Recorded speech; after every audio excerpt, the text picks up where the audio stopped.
ask you, when you were having this success, you're building Trump Tower, you're doing other things, you bought an airline, the shuttle, and then you got involved in gaming in I guess in Atlantic City. Atlantic City. And then the economy collapsed, and many people thought you were not going to be able to survive. How did you manage to get?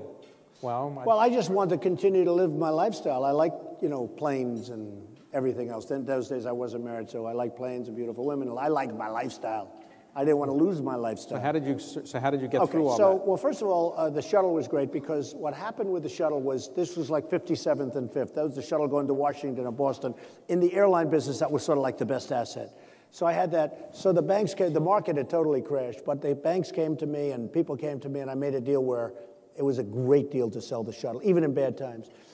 I bought the Plaza Hotel. I made an unbelievable deal in selling the Plaza Hotel because it was so, if that hotel, and I've always said it, if that hotel was one block in any direction, I would have died with it. But because it was the Plaza, I made an unbelievable deal in getting out of the Plaza, and it just worked out really well.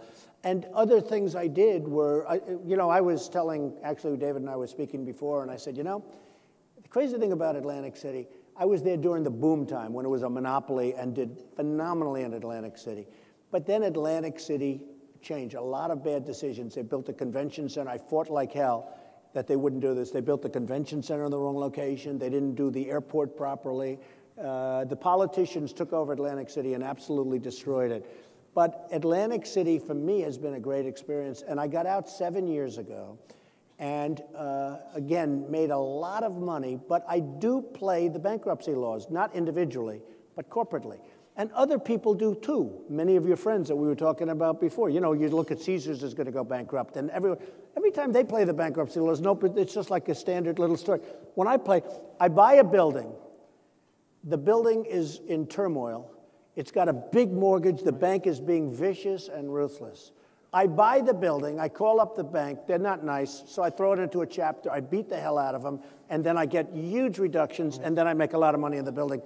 But when I buy the building, they say, Trump files for bankruptcy. I didn't file for bankruptcy, I use it as a tool.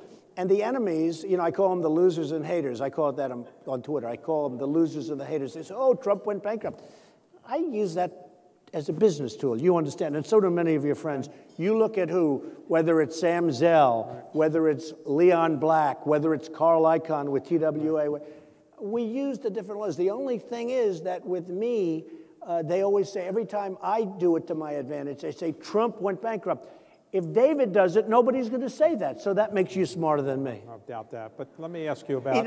He wants to get off this subject. I doubt that. Well, but, he doesn't like this but you have subject. been asked a number of times in interviews I've read, you filed for bankruptcy, and you point out you've never filed for bankruptcy. I've never gone bankrupt. Okay. Yeah.